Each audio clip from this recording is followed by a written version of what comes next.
All right, here we go. So starting off here, these are the different designs that I sketched out in a notepad really quickly.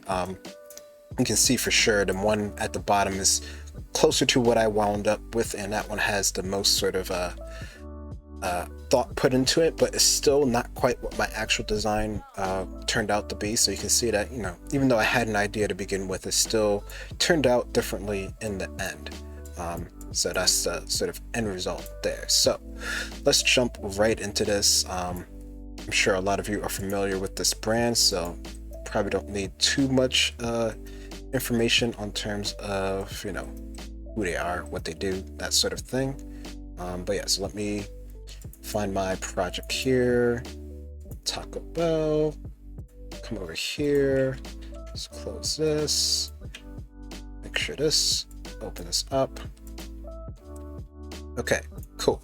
So this is the Taco Bell project that I have set up here, which right now might look a little bit intimidating, and that's because I have like a ton of lights in my scene, but I promise it's not really that crazy. So let's see, to start off here, we have the logo, which again is from one of the vector websites that I've mentioned. Nothing too crazy there, but it is, you know, a set of different splines that I brought in. And this one I remember doing a bit of cleanup work in Illustrator just because the vector lines weren't that clean. So be aware, sometimes when you get vector logos from different websites, they may not always be in the perfect condition, and you might have to do some work either inside of Cinema 4D or Illustrator if you're more comfortable there. So that's sort of the main part here. I'll solo this on the left side. Solo hierarchy. There we go. So the main Taco Bell logo here, different colors set up.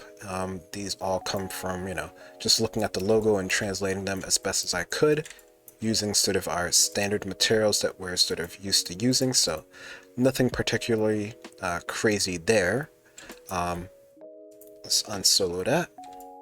All right, so now below that, which is probably the more interesting part of this logo, is the text in these taco shells. So I don't know if people are more of a soft shell type of person or hard shell type of person. Both are good in my eyes. But here you can see that I have what looks like sort of a taco shell that's sort of wrapped around the text in this scene here. This was done can be done a couple of different ways inside of Cinema 4D, but I'll show you the way that I went about it here.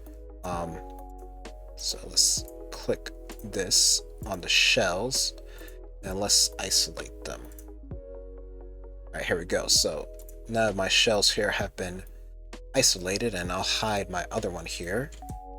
So this is what I started with, which is a shell, and the actual main components of the shell is just an extruded rounded rectangle spline specifically. So you can see here that this is just a rectangle spline, nothing too fancy. It's rounded on the edges so that it does, you know, not look like it's this default square shape. It does have some curvature to the edge here because most taco shells that I know of aren't flat and square. I don't know, maybe there are some. If you know of any, let me know. But I made sure that mine was rounded here, and I used an extrude object to extrude it. Of course, I do have a material on it that sort of gives it this sort of speckly appearance, such as a taco shell might have. And if anyone's curious on how I built that, let me know. But what is, I guess, more unique to this one is how I was able to bend it in order to give it the sort of taco shell appearance that I guess most of people are familiar with. Now, there are a couple different ways of doing this, and when we get into the more modeling heavy lessons, which are actually coming pretty soon, so those of you who are looking forward towards modeling, that is coming up pretty soon. But even if you aren't sort of comfortable with modeling, there are many tools inside of Cinema 4D that you can use to manipulate your objects and sort of mold and shape them in ways of your choosing. These are found in our menu up type here, and these are called your deformers. I might have mentioned these before, but these allow you, as the name suggests, to deform different things in various sort of forms, manipulations. There's a whole bunch of them here, and these can also be found in our create menu under deformer. So another place that you can find all these different tools, but usually I just come straight up here to the top, right up here, and left click and hold on this in order to show our menu here. So many different ones here that you can use. As you might only already be clued into, the one that I'm going to be using here for the most part is the bend deformer. And this does pretty much what it sounds like. It allows you to bend different objects. So using this in my scene, and usually the way that you would use a bend deformer is you would put it below as a child of the object that you want to manipulate and bend. So if I wanted to say, I'll create a new scene here, make a cube, and add a bend deformer in my scene, place it below my cube, and you'll notice that if I were to enable this and bend it now, nothing's going to happen because there's no segments on the cube. So for cubes, or for anything that's sort of parametric, I have to make sure I have enough basically geometry or detail in order for it to bend. And we'll get more into this later on, but just so you know, by default it won't bend. But now you can see if I adjust the strength here, I can bend my cube and go crazy with it. So using the same similar process over here, instead I put it in a group and then I put the bend deformer inside of it. I'm able to bend my taco shell in the way that I so choose. And in this case here, I actually have multiple bend deformers in order to bend the top and the bottom so that it actually wraps around the text. And then inside of that one, I also have a displacer, and this works in the way of sort of moving your object, your shape, your geometry, your polygons in whatever way you so choose, designated by the displacer. It does a lot of what it sounds like. It displaces the geometry of the object that is affecting. So I use that basically to give it a more bumpily appearance. There are different ways of doing this. I just did it this way for visual purposes, but you could do this in a way that it only happens on render time as well. So it wouldn't take up any of your scene processing power, because that is something that you sometimes have to keep in mind. So that's how I actually created the taco shell here. And then using another tool inside of Cinema 4D called the instance, if I can find it right over here. So we haven't worked with a lot of these different tools except for the connect. We did mention that in terms of connecting your splines together, but another tool in here that you can use is the instance tool, and basically this just automatically creates a copy of whatever you have selected. So anything that I do to my bottom taco shell here will automatically be updated in the top one. So it's an easy way to create a duplicate without actually having to, copy paste and then change the values between both of them all the time. So it's sort of another way of doing a more, more direct, more manual way of doing a cloner almost. Of course, I would need a whole bunch more of these in order to do the whole cloner effect, but this is a quick way to sort of duplicate your objects and have them be the same copy of each other. So that's how I created the taco shell in this scene. Now, inside of the taco shell here, we have our toppings. So let me isolate these. So I have different set of toppings here that I have used to show cheese, beans, maybe this is celery or maybe a jalapeno pepper. I'm not really sure, but they're just different items to show sort of, the idea of different sort of toppings on top of my Taco Bell text here. Now, these objects I did not create from scratch. These are models that I have pulled down from the internet. So on our outline here, you can see that I do have some sites that I listed that you might want to check out for finding models besides what's inside of Cinema 4D. So of course there is the asset browser inside of Cinema 4D, and I can search for maybe food, and I can see that I do have some food here. But if I were to search taco, I could spell it right, nothing comes up. So I wanted taco toppings and they weren't particularly there, so I went online to find them. Now, all of these sites, or these two sites, you will need accounts in order to get models. And something to keep in mind is that you might have to, some models do cost money, so keep that in mind. On this site specifically, you can actually organize by lowest to highest in order to find the free items, if they do have any free items. You can see here there are no free taco items on this website, so it wouldn't be good on this website to find models that you're going to use for free, because I don't want anyone to have to pay for any models for this class. So if you're ever in that sort of situation, don't pay for them unless you really want it and you have the funds for some reason. Don't feel that you have to buy any models for this class. Sketchfab is another good site that you can go to for finding models. You just have to sort of set your filter to be what's sort of downloadable on their site. And some of their models are paid as well, but they are a good resources that you can find for finding 3D models online. And if anyone has any other good sites that they'd like to go to, please feel free to share them in the chat, or later on, just so that we all have access to them. And then this other one that I have here, the model resource, for anyone who's really into video games, this is a great website to get models from various different video games.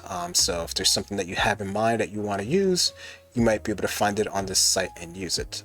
We will be getting more into this site for some of the lessons later on, so keep that in mind, that this is another resource that you can use. Obviously, for most of these models that are about video games, you wouldn't be able to use these in any sort of commercial application because they are, copyrighted and stuff like that. But in terms of using them for this class, if you want to use, a Pikachu in your assignment for whatever reason, go for it. You can even find ones that are able to be animated on this website as well. So it's a really good resource that you can use. So that's where one of those sites is where I was able to get, I believe Sketchfab, I was able to get this sort of GUI mess here. I probably could have built this myself, but to save a little bit of time, it doesn't hurt to sort of see what's out there and available for use. So that's sort of the toppings that I have here, and I did do some things to sort of move different pieces around to manipulate them together in order to make them a more cohesive sort of unit and to smooth them out. But for the main part, that's sort of how I sort of constructed these. We'll sort of get into more manipulation of objects in the coming lessons if you really want to get into sort of modeling and stuff like that. But that's sort of the idea for the toppings there. And then we'll jump to the taco text, which is just text. Splines that I've imported because I got this from the original logo from one of those websites that I've mentioned before, and it's extruded in space. So nothing too complicated there as far as that goes. 3D text inside of Cinema 4D. So that part should be pretty... Oh yeah, thanks for letting me know. Nope. Don't want anyone to feel bad. So those are sort of the main ideas for the text inside of Cinema 4D here. Now let me unhide everything else in my scene here, and we'll continue on with how I sort of built the environment for this text.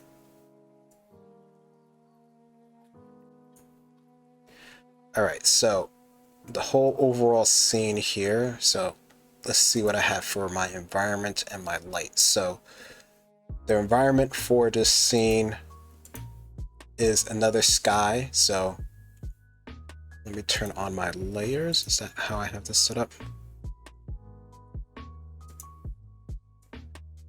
Yep, so I do have a sky in my scene here. And let's see, if I render real fast, is this gonna render? Nope, it looks like it didn't link my material. So let me just relink my HDRI image here. There we go. So now we should be able to see that in our scene here. If I take this off. Yep, so you can see I have my HDRI image in my scene that I chose to do my overall lighting in my scene. I do have a background in my scene, which you can't see from that viewport, but you can see from this viewport here, which I believe I changed this in After Effects after the fact anyway. So this is really just so I could have an idea of what my background might be inside of Cinema 4D, but again, you're not committed to what you have done inside of Cinema 4D. You're always welcome and maybe almost really encouraged to keep in mind that you might change things after the fact.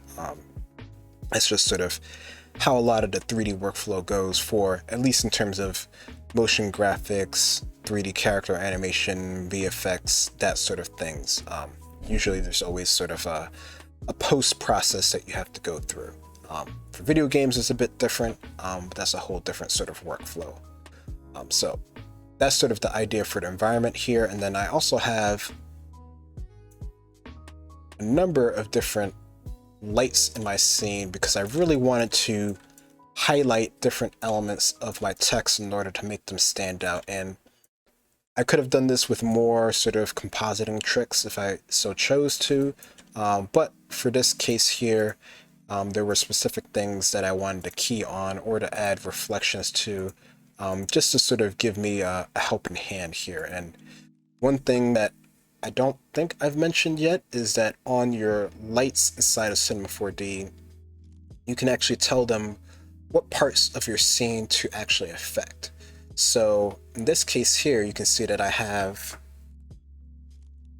a number of different lights here, and some of these, you know, even though I spelled text wrong there, they're lights that I have labeled specifically for what they're going to affect. So using nulls as a grouping apparatus for my scene, which is a good way to keep things organized. I have specific lights for the text, the toppings, or topping, shell key, logo, and just a general sort of fill light.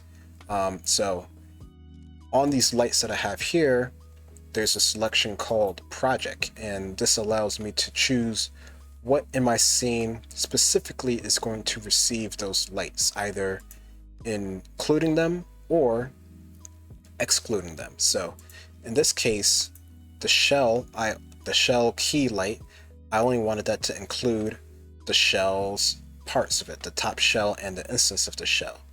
For the toppings, I only wanted that to be lit by the toppings light, or to have the boosted light of the toppings. And then the text is the same thing, the logo is the same thing, and the fill is also for the top logo specifically. So this just allows me to have better control. So instead of all of my lights affecting the whole scene at the same time, I can pick and choose what's going to be affected. So let me check my render settings here real fast. So let's see if this renders with any sort of speed. So you can see that this is kind of slow. So what I'm going to do real fast here is I'm going to set my settings in half here just so that it renders a little bit faster. And if you don't know, you can actually do math inside of the different windows or the different menu items inside of Cinema 4D. So I can actually just put divide by 2 and it'll actually automatically do the math for me.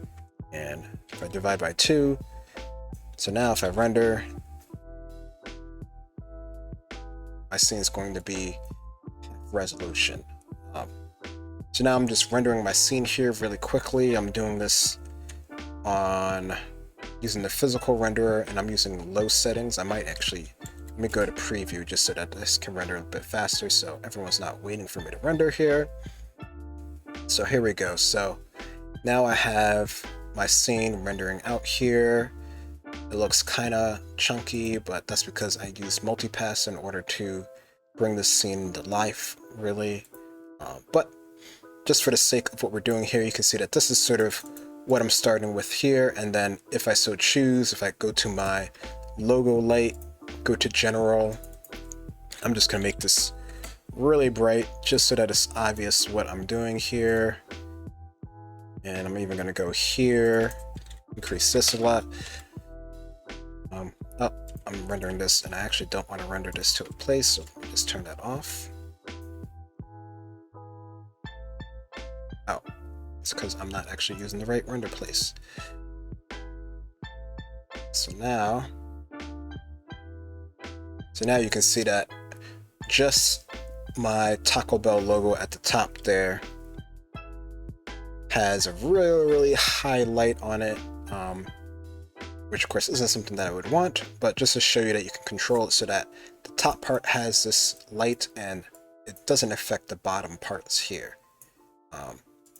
You can get away with a lot having this sort of control in your scene. So instead of doing it after the fact, maybe messing with object buffers like I mentioned before, which I don't think I actually used any in this scene. You can select which items are affected by which lights inside of Cinema 4D. So let me just undo what I just did right here. There we go. So now we're back to our basics here. So that's the only special thing that I did for the lights in this scene. Otherwise, the sky is something that we've talked about before with the HDRI image. And it has a compositing tag just so it doesn't show up in the camera.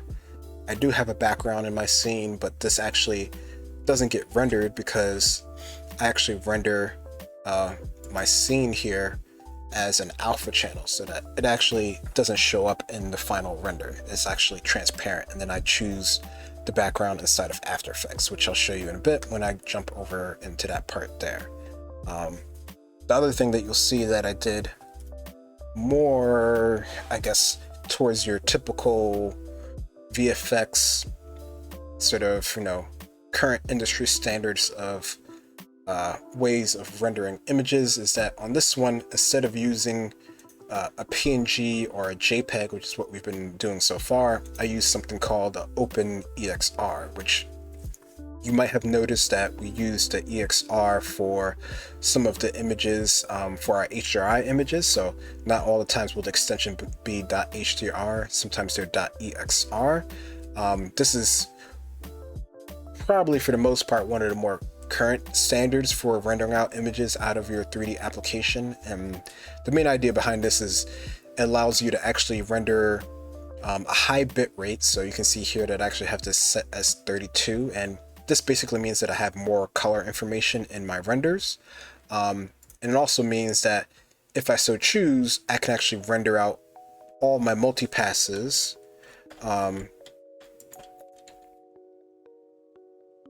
in a single file. So instead of having to dig through, say, 20 different PNG image sequences, I can render it all in one file, one big file, and sort of have After Effects or put it back together inside of After Effects or the compositing program of my choice. That sort of gives you maybe a cleaner workflow in some cases. I don't think I use that fully in this case, which I'll find out in a second here as I open up the After Effects file. But that is something that is currently being used a lot in general. I don't need to save that. All right, so now that we've talked about the 3D side of things, let me just do a quick little rundown of the After Effects side of this. So you can see here that I do have my EXR sequence used. I don't have it as one specific file. I did render it out in different layers. I don't know why I chose to do that for this one, but it might have just been a time thing or whatever. But for this case, I did still use the EXRs, which does allow me to use a higher bit rate, a higher color information in my scene. So let's see. In this project here, I have my different layers. Let me make sure that I actually use these layers. Yep, I definitely did. Okay, cool. So I have the different, and oh, hit the wrong button on my deck here. All right, so let me zoom in here. So you can see here that I have my different layers that I use: diffuse, specular, global illumination, AO, reflections, and then I have adjustment layer and an object buffer there as well. So that's what I use to compose my image. I have my background here, which is a solid, and then another solid with a gradient with, what do I have here? Oh, gradient ramp that's sort of masked around the edges. And then I also have some color correction and some grain that I added to my scene that I don't think I actually have turned on, but I could use it if I so choose. And then I have another purple vignetting for the edges here. So this is all sort of After Effects compositing stuff, so don't have to do all of this stuff on your project. This is just to show you the process that I created for this one. And then I also have an adjustment here, which this is actually just on the text, it looks like. So yes, so originally I thought my text was a bit sort of dark. It didn't stand out enough from the 3D program, so I used an adjustment layer to sort of boost up the colors a bit, just to make it a little bit more brighter, to make it a bit more apparent. So instead of going back into Cinema 4D, maybe adjusting the lights, which are keyed onto just the text, I was able to, after the fact, adjust this to make them a little bit more brighter. Now, of course, you can push this too far. You know, you have to play around with this towards what works for your scene. But just to show you another use case of what you might do with your object buffers inside of After Effects or any compositing program to adjust your design after the fact. So another way that you can sort of recover from a render that might have taken a long time, but you don't have the time to sort of re-render the whole thing after the fact. Of course, this is just one frame, so you know, maybe I have 30 minutes to spare to re-render everything, but you know, time's money and everything like that, so it's always something to keep in mind. So that's sort of the main idea for the composite for this project here.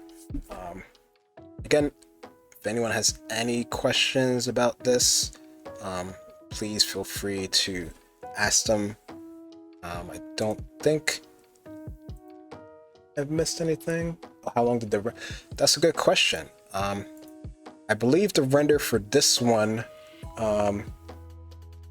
okay, including getting the assets. So the only assets that I have for this one is the logo, which finding the logos, I think for most people, now that I've shown you what websites to go to, should be pretty quick. So that didn't take me too long. I think overall this project probably took me around, I want to say it took me like a day to do, more or less. So, you know, maybe about 8 hours here or there with some troubleshooting in terms of rendering. But I did have an idea of, you know, what to do, and I did take some time to do the sketches. So I had a decent plan. There were some things that I tried first that didn't quite work. So that did slow me down a little bit. So probably maybe 8 to 10 hours, for me to figure out how this wanted to work and look. I think also getting the materials for the tacos, that took me a bit to get that to look the way that I want it to. Let me bring up the image here. Getting the taco shell to look the way that I wanted to, so that it look, to me at least, like how a real taco shell looked and feels. That probably was the thing that took me the longest to actually figure out the look for. But, you know, most of the other parts went, for me, you know, they went pretty streamlined because I had at least a decent idea. But, you know, everyone takes their own time for doing these projects. Some of these have taken me multiple days in the past to do. Some of these, you know, you can do maybe in a couple hours. I just would suggest not waiting towards the last minute towards doing them, because that's usually a never good route to go for. But again, everyone's workflow is different, but the earlier you can start on it, the better in the long run. But thank you for that question. It is always something that's good to keep in mind, how long it takes you to do these projects, especially if you want to do this in the future. Just having a barometer for how long it takes you, so when you do charge people for creating different works, you know how long it can take you, and you can develop a paying scheme based off of that idea. So yeah, so really good question there. If anyone has any other questions like that, let me know.